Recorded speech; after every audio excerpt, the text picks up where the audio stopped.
This is the Inside Data Center podcast.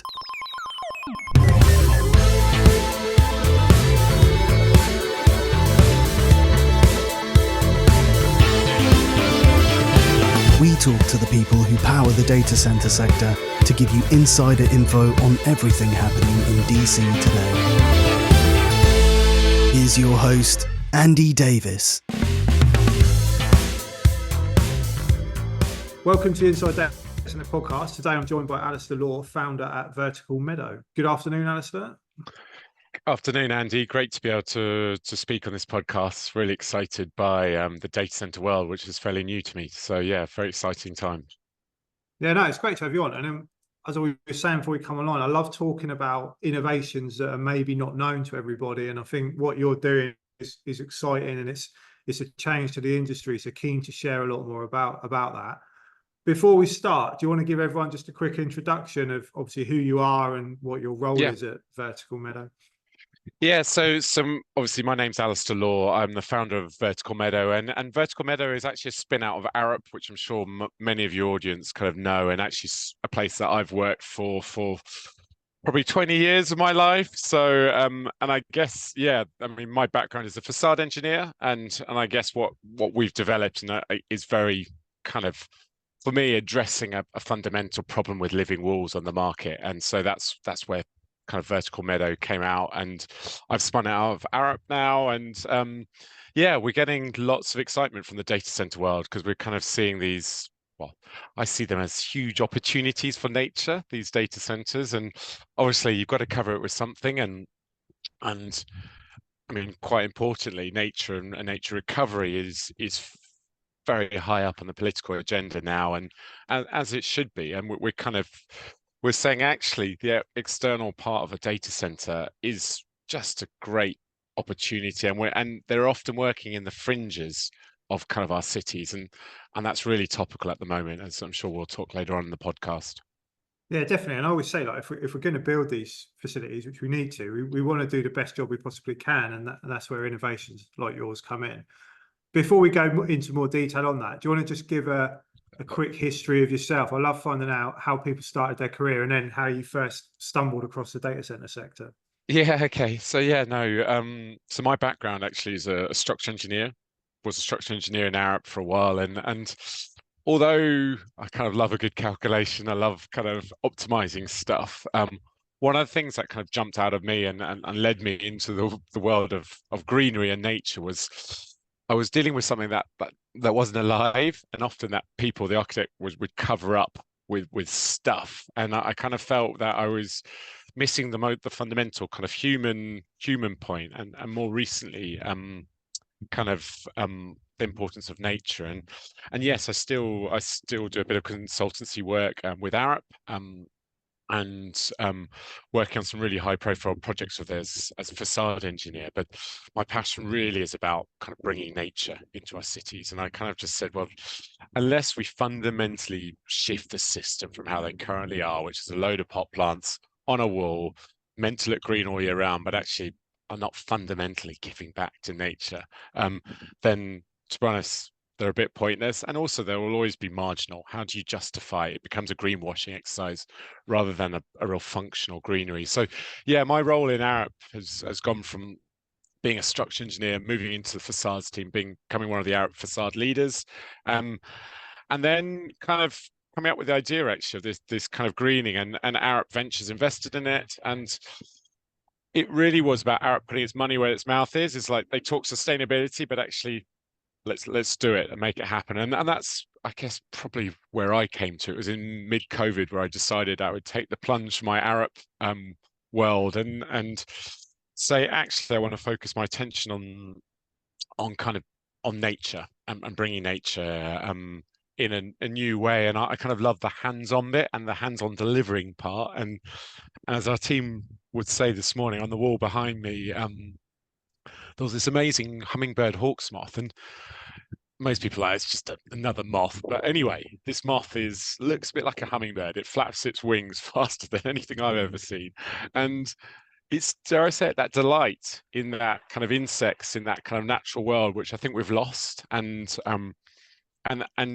fundamentally what we started doing was getting approaches from data centers who are obviously having some acute problems with getting planning. And obviously today the government has announced the kind of green belt, grey belt planning, which might open the way to some very large data centers. But again, I heard people on the radio this morning, and if it's done the right way. So yes, we're open to the green belt and the grey belt opening out, but it doesn't mean you could do anything in that. And that fundamentally means we need to address the nature crisis. So I think that was it. And there was a house builder on, and they cited some really good examples of where they did that. And I think that's where the data center world can really lead this is, yeah, we do have some kind of, I guess, issues on energy and use of energy and how that's managed. But fundamentally, this doesn't need to be, this can be an opportunity for the site, not just a blight on kind of the area. And I think actually doing greening in what we see as an authentic way, building on natural meadows. That's what Vertical Meadow, it says it in the name. We grow native wildflower meadows vertically. We're doing that across Europe at the moment, and we've got lots of approaches around the world to bring our system. But yeah, it really is about, for me, a kind of a missed opportunity if you don't do something. And the costs don't have to be high if you get it in early. And that's, again, the facade engineer in me is like, how do we integrate this in your existing cladding so you're not building effectively two walls, just build one and kind of make that more useful.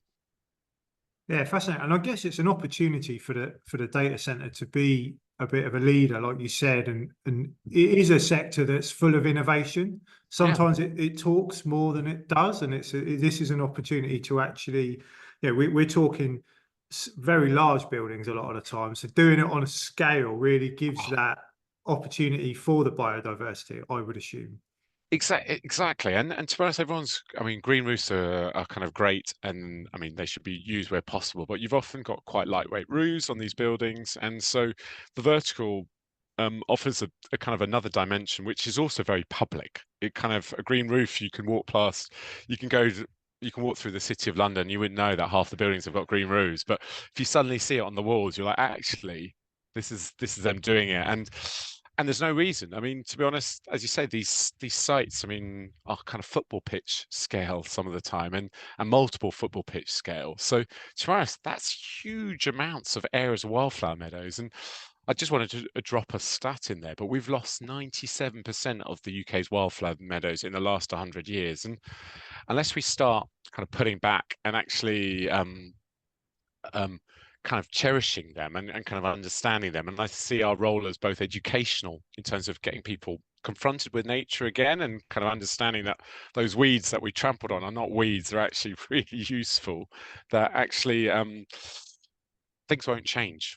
We'll have these sterile living walls which kind of don't really do much for nature, and that's good for no one, to be honest. And it's not going to meet the regulatory requirements required, because basically all buildings now in the UK need to have biodiversity net gain on them. So there's a clear driver for people to do it. And yeah, I think that's the opportunity really would be the data center world leading the way with their real estate. And we're starting to have the chat with a lot of the majors actually who are very excited about this opportunity. Yeah, I was going to ask that, like, how it's been perceived by the industry, because again, the scale, I guess, is probably a bit of a change to the standard. Like building it on a smaller wall in a city is very different to building, like you say, the significant scale wall on data center. So I just wonder, what's the perception been like from data center organizations? So I think there's a bit of a shift in the world. I mean, typically, I mean, there's cities where the likes of Frankfurt have been kind of mandating it for actually a while. So there are places that it's just kind of a go-to, you have to do it. But I guess previously it was very much about, okay, we've got to do a green wall. How can we do a green wall?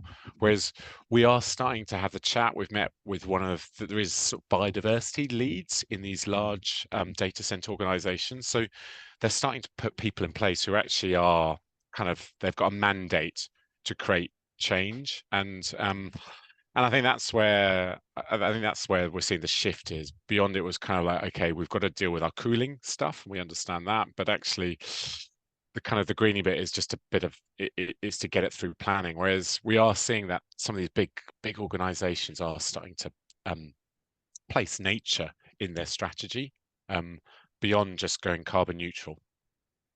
Yeah, and I think it's really important as well from a community perspective. Yes. Again, like we were chatting before we went online about, like you say, the government's announcements today and those large facilities that we all know are in planning in the home counties in the UK. They are largely on that grey belt area. Really, you could argue whether it's green belt or not, but they're in that grey belt area. And the challenges will be, we don't want a large shed-like building, on that land. Whereas if it was covered in greenery, that could be a different conversation.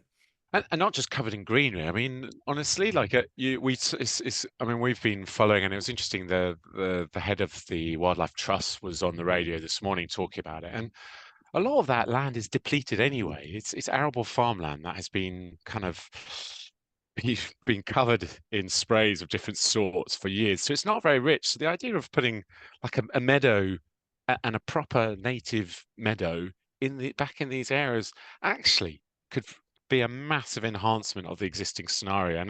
And I guess, and to be frank, if you could embed this into the landscape around it, then it becomes kind of something, as I said, that gives back rather than takes. And I do believe that's kind of the issue we have, is that we're so used to kind of or the built environment world, we've kind of tried to sterilize it because it's easier, and therefore we've kind of given a perception to kind of people that kind of doesn't really matter. We'll do a bit of that, and we'll do a bit of kind of maybe give you a bit of some sort of social housing or whatever. But that's kind of minimum requirements. Actually, we need to go further, and actually, the government approach is all about nature recovery. So it's not okay now to do no harm. You've now got to give back. We've gone past that step. A bit like climate change. Like it's not about going carbon neutral. That's fine. We need to go beyond that to actually impact things. And we're kind of excited by the opportunity. Honestly, we hear there's a green wall. Well, we know there's a green wall out in Brent, which I think is 6,000 square meter green wall, the largest in the world. But if that was everywhere and all, that would be amazing. And the excitement is also how it embeds in, if there's any nature reserves and other kind of landscapes around it, that this is not just let's stick a bit of greenery. It's let's do a bit of greenery that speaks to where that's the community around, but also I see community as multi-headed, and it's not just humans and us in that community. It's also all the kind of flora and fauna around it. Yeah, and it's interesting you mentioned nature reserve, because you'll probably notice, but if you look at a lot of the large scale developments now globally, they are on such significant size of land that part of the development is the implementation or the introduction of a nature reserve. What that looks like is, again, different depending on where you are, but it's in the planning now. No, exactly. And to be honest, we're speaking with a data center provider exactly that. It's turning a site, because it's a sensitive site, and obviously you've got to make sure. I think planners are fundamentally reasonable people, so I think there's got to be a give and take back to it. And obviously everyone's wanting to do bigger and larger, but I think the only way you can do that is get the trade-off right, and actually do greening in I'll go back to the word authentic, useful kind of. We often in like the industry we use sort of, well, you'll hear about nature-based solutions, but also this is what we call green infrastructure, and infrastructure means that it's functional rather than decorative. And I guess we're talking about large scale facilities as well, and it's easy to do that when you talk about data centers, but also those small inner city edge type facilities, which are going to significantly increase as the use of centralized data increases. So it's a great option for that as well, isn't it? If you've got a small facility on the side of a road, might as well look nice. Exactly. And to be honest, for us as green wall providers, they're just simple boxes. It's like perfect. There's not too many windows. There's maybe the odd vent coming through, but actually it's a kind of fairly economical way of bringing greening on. Actually, when I look at these complex city buildings, I'm like, wow, that's difficult. But actually a data center, you've got huge areas which are really simple. So again, the cost thing doesn't need to be a barrier. And what we've designed is a kind of a range screen. It's just like a standard cladding panel. And so you guys are putting these on your data centers anyway. So why not just swap it out for one that is a bit thicker, not much heavier, and you've got a living wall, and you've got this kind of lush kind of habitat for insects. And it really, I mean, to be honest, today is also the first real warm day we've had in a while, and I can see that. I can see the bees are literally out and they're teeming on all the flowers behind me, and that's quite exciting actually. I kind of it brings a smile to my face. Like, Yeah, the sun is out in the UK for the first time in finally. 2024, Exactly. in the middle of July, as we talk. The other point, a final point on this I wanted to talk about was obviously the importance of biodiversity. It's very clear you're very passionate about it, and it's, you know, that's why you've done what you've done, and well Yeah. done for doing it, because you've obviously followed your passion. But how important is it for biodiversity that we do things like this, whether it's related to a data center or another building, just the importance of implementing products such as this? Well, I think, I mean, it's interesting. I think biodiversity, REBA, pretty much everyone has declared a kind of a global crisis. We've lost 70% of the world's biodiversity since 1970, and for me that's a staggering number. And that's mainly actually in inland spaces where you've got very fragile, often kind of marginalized habitats. So kind of things can't kind of connect between kind of other kind of abundant habitats. And I think that's where buildings and kind of these areas can be kind of, they can become mini parks, but also they become what we call wildlife corridors through the landscape. And the Bug Life have set up what they call the bee lines. So across the UK, they've mapped out these lines for bees. And this is really about thinking in a very much, dare I say, a networked approach, rather than just like, we're going to do something on our little data center and that's great type thing. It's actually saying we as an industry and we as the built environment are actually going to kind of create multiple stepping stones. And as you say, those little those centers that are appearing on the outskirts of cities are kind of vital stepping stones in and out of cities and around cities. So I just see this as really about creating kind of lots of mini and in some cases mega parks when you look at the scale of what you guys are doing. And we can't ignore it actually. I don't think I think we're kind of burying ourselves in the sand that business as usual and building as usual can just continue as it is. And I think, dare I say it, I'm sure the government will be pushing this kind of agenda in the UK, but globally the EU laws on biodiversity have just been implemented. So this is kind of moving fast across, I guess it'll be Europe, UK, often kind of driving that, but also it's these private organizations. I mean, all the big data center guys have got big nature commitments, and so they're part of this. I say they're almost, I mean, they're bigger than many countries as well. Some of these I mean, in terms of GDP terms, so they can have real impact. And I guess choosing how they develop is going to be quite key. And they've already moved to renewable energy, so I just see this as a path to kind of nature positive. So yeah, no, I think biodiversity, we've been focusing on carbon for such a long time. The horizon for biodiversity is the same 10 years, because it's the same flip of the same coin. It's the other side of it is basically, if we destroy in terms of carbon, we're fundamentally destroying nature, which will destroy us ultimately. So yeah, no, I'm quite passionate about that, but I'm also quite you can be doom and gloom, but I see there's hope, and I see it's about taking people along a journey and getting them to realize that all of us can do something, even on our small building, even on our garden, even all of that, all of these little bits matter. So don't think, oh, it's just the problem's bigger than me. It's not. We can all, like, even you having us on today is an exciting opportunity to get the message out.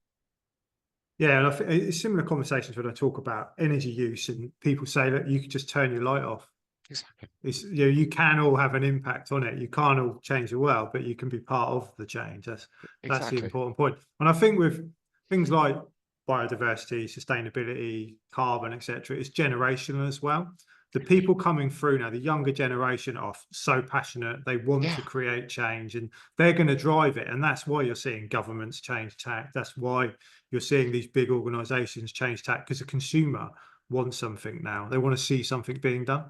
Yeah, I mean, for me, it's a cultural thing, to be honest, and I think, as you say, the younger guys have got they've got I mean, it's in them. They've learned this at school. They've kind of been and they've been following their set. We post rationalize these recent heat waves and all these things by saying, oh, you remember, I don't know, 10 years ago it got really hot, and therefore, okay, yeah, things are bad, but maybe not that bad. Whereas these guys are seeing these kind of kind of the first time that kind of we're getting these wildfires, and it's quite impactful. And so yeah, no, I really believe that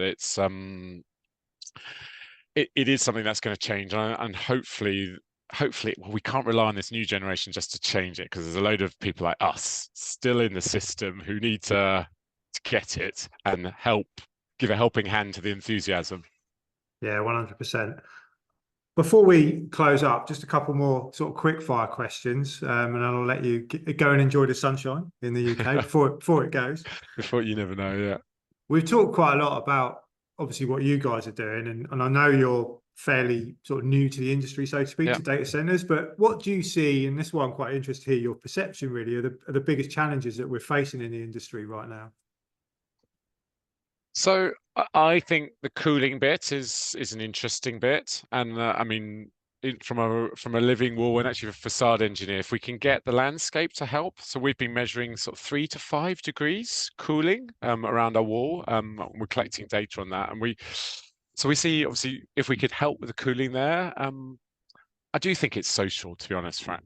I mean, if you see the whole planning process, it's about communities, and for me, it's being a good partner in the communities, and I think if that message can come with kind of nature and kind of giving back, then I think a lot of the ills associated or kind of push towards the data center world can then be, it's all about communication, and communication comes in both what people are saying in the press, but also what people are doing. And I think we started right at the beginning of this conversation about wanting to do something. So I think as soon as kind of people and kind of the data center community really start doing it, and kind of then impact, that people will see that impact, and the physical manifestations of data, because that's the other thing is everyone, we're on our phones, and then we might talk about kind of all the energy usage of data, but fundamentally the manifestations are the data centers, and they're starting to appear in the middle of our cities. And to be honest, you've got to control that and kind of make sure the narrative is right, from the depths of all the hard work that you guys are doing on managing energy and kind of using renewables, but also to how it projects itself. So they're often black, they're often hidden from, or trying to hide. My view is, don't hide, just be proud and do something useful. And I think that's, for me, the huge opportunity there is actually there could be, all these big companies could just be known for their kind of impact on nature, and that can extend way beyond just their data centers. But the data centers are kind of the immediate manifestation we're seeing. So yeah, I think that will really help them. It will really help the kind of the natural environment as well. And ideally, yeah, a good bit of stewardship from the industry would be great to see. And I would love to meet more biodiversity people from all these data center providers. I know they exist. I mean, I'm keen to meet you, because I think it's about kind of, yeah, all working together on this, and maybe even having an industry nature body. I would love that to be a kind of a thing. But actually, yeah, how does the data center world really kind of address nature in a kind of impactful way? Yeah, some really good points. I think perception's a huge challenge for this industry, and it has been for a long time. It's getting much better at it, but yeah, still so much opportunity. I couldn't agree more with you on that point. And shout out to all the biodiversity people. You know, if you're out there, reach out. Let's create a little community. Happy to facilitate that one. No problem. That'd be great. Brilliant. Well, thanks, Andy. That's all right. Just one last question before I let you go. If you could give one piece of advice to anyone looking to work in the sector, what would it be? Well, I think I do think, I mean, understanding and harnessing the kind of potential of the sector to do good, and kind of always focusing on that kind of people, back to the point about all of us can do something, but actually try and have that impact, whether it's nature, whether it's energy, or whatever it is. And you talked about innovation.